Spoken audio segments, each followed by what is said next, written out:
자, 이번에는 K리그 다음 라운드를 예측해보는 시간이죠. 내 멋대로 프리뷰 함께 할 텐데요. 지난번에 두 분 결과 예측한 거 참 많이 아쉬웠습니다. 아쉬운 게 아니라 참패죠. 참패했나요? 이쪽은 뭐 100% 어땠죠? 적중률이 빗나갔죠?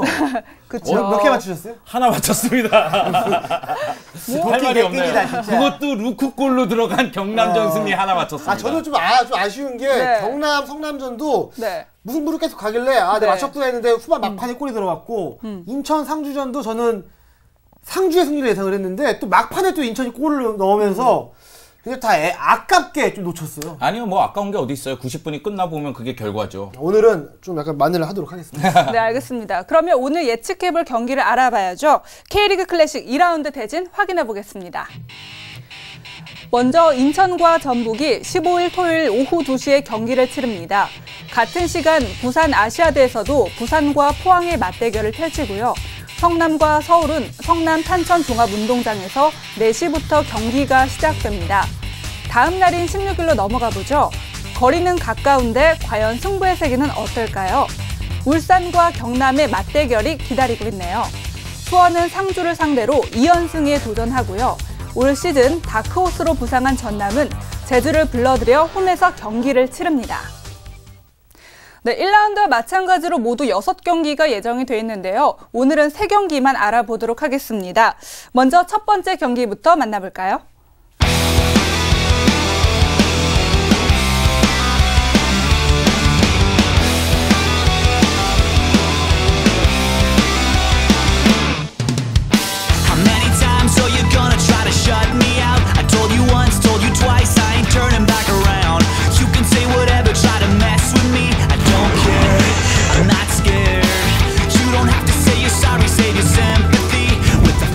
첫 번째 경기는 인천과 전북전입니다. 공길매직이 과연 최강 전북을 상대로 작동할 수 있을까요? 김현애 기자, 송영주 위원의 선택은요? 김현애 기자는 전북 승, 송영주 위원은 무승부를 예측했습니다. 네, 송 의원님 의외의 예상을 하셨는데 네. 이번 경기를 무승부로 예측한 특별한 이유가 있습니까? 무리수죠. 제 인생도 무리수고요. 네. 모험을 거나요?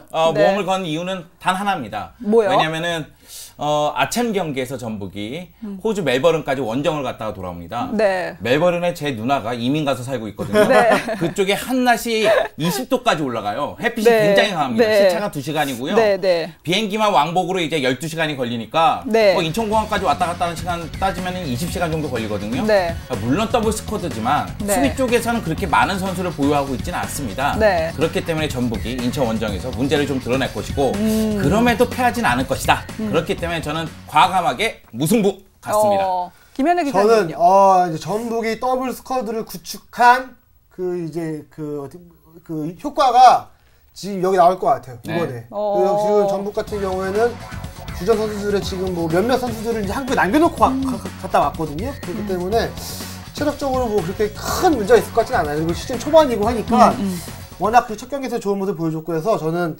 전북이 좀 어렵지 않게 승리를 거둘 수 있지 않을까. 그리고 제 기억에 작년에 전북이 인천 원정 가서 굉장히 참패를 한번 당한 적이 있어요. 이호균 선수가 2골 기록한 적이 있는데 그럼 다시 재현되겠네요. 그거를 이제 한번 복수를 할 수 있지 않을까요? 네, 그러고 보니까 또 한교안, 김남일 선수는 이적 후 처음으로 이제 친정팀을 상대하게 됐는데 보통 이럴 때 선수들은 어떤가요? 이를 악물고 더 열심히 뛰나요? 그냥 두 선수 모두 팀에서 그 나쁘게 나온 게 아니기 때문에 네. 뭐 그런 마음까지는 없지만 네. 워낙 좀 이제 편한 곳에서 경기를 하기 때문에 네. 뭐 좋은 경기를 펼칠 수 있지 않을까 저는 생각을 해요. 김남일 선수가 여러 팀을 다니면서 친정팀을 상대해봤기 때문에 그렇게 많은 생각이 없을 거예요. 네네. 그냥 끝나고 인사는 하러 가겠죠. 뭐. 인사를 하고 들어올 것 같고 한경훈 선수 같은 경우는 첫 경기가 매우 중요합니다. 이적하고 친정팀을 상대로 첫 경기에서 부메랑 효과를 날릴 수 있느냐 없느냐에 따라서 다음에 만날 때도 부진이 이어지곤 하거든요. 네. 한경훈 선수는 좀 부담이 될 것 같아요. 네. 네, 알겠습니다. 이번에 내 멋대로 프리뷰 두 번째 경기 확인해 보시죠.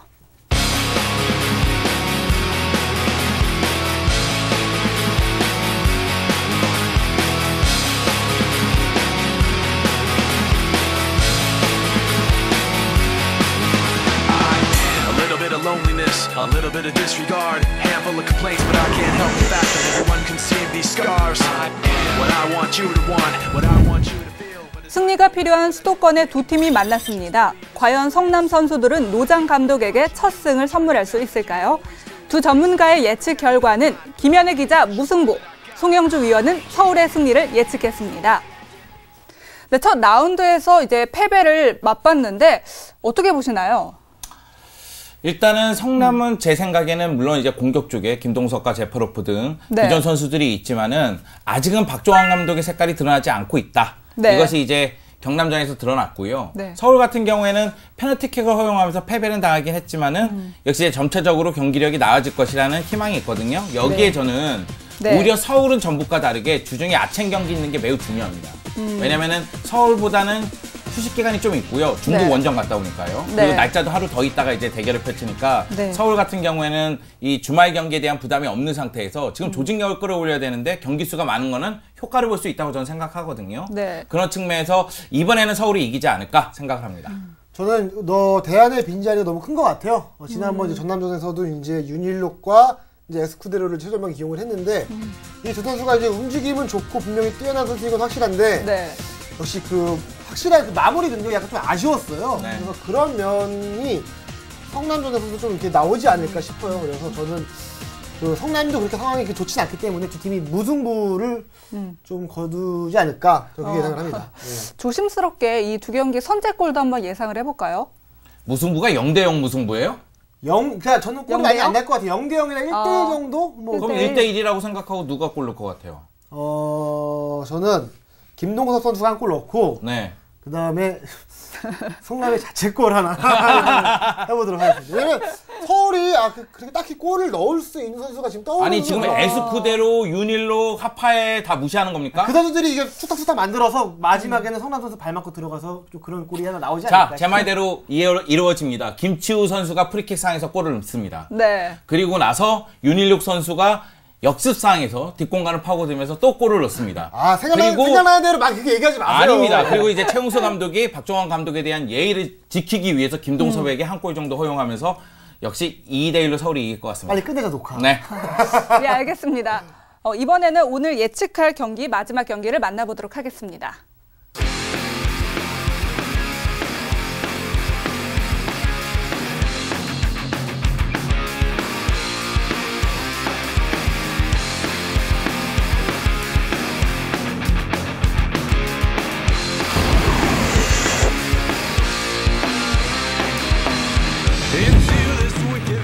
아직은 전력을 속단할 수 없는 두 팀이죠. 수원과 상주의 맞대결. 이번에는 두 분 모두 수원의 승리에 손을 들어줬습니다. 네, 김현애 기자는 지난주 상무의 전력을 높게 평가를 했는데 예측에서는 또 수원을 편드셨어요. 그러니까 수원의 첫 경기를 보면서 네. 수원이 수비력이 생각보다 괜찮네라는 생각이 들었어요. 네. 그래서 수원이 제주를 만났잖아요. 네. 그래서 원정 경기에서 이제 무실점 하는 모습을 보고 특히 네. 저는 신세계 선수가 굉장히 안정된 수비력을 보여주더라고요. 그래서 이런 모습을 봤을 때 네. 이번 경기에서 상주를 상대로 좀 승리를 거둘 수 있지 않을까 생각을 하거든요. 그래서 상주가 공격력이 좋지만 지난 인천전을 통해서 약간 수비력에 좀 문제가 나타났어요. 그래서 정대세, 산토스 이런 선수라면은 상주의 골문을 충분히 공략할 수 있을 거라고 저는 기대를 해봅니다. 네, 저도 이제 수원 승리 예상을 했는데요. 사실 수원이 지난 제주전 성적이 너무 안 좋아요. 네. 그런데 이제 결과는 1대0으로 승리를 거뒀는데 일단 경기력이 안 좋다는. 네, 그렇죠. 왜냐면 경기력 자체가 너무 안 제가 좋았거든요. 질문할 거를 미리 대답을 해주셨네요. 네. 사실 이제 제주 같은 경우에는 슈팅 숫자에서도 훨씬 많았고 전체적으로 경기를 주도했지만은 네. 제주도 해결사가 없다는 문제를 좀 드러냈습니다. 김현 네. 선수가 기대만큼의 네. 활약을 못했고 그런데 제 생각에는 이 수원 같은 경우는 홈에서 역시 강한 면모가 있고 공격진은 지난 시즌 후반기와 마찬가지로 이루어져 있기 때문에 네. 조직력을 좀 힘을 발휘할 것 같아요. 반면에 이제 상주의 가장 큰 문제는 뭐냐면 지난 경기를 이길 수 있었는데 아쉽게 놓쳤다는 거예요. 그것은 분명히 이번 경기에 심리적으로 영향을 미칠 겁니다. 예, 알겠습니다. 송과 김의 피할 수 없는 대결, 네 멋대로 프리뷰. 그렇다면 오늘 최종 결과를 정리하겠습니다. K리그 클래식 2라운드 최종 예측 결과입니다.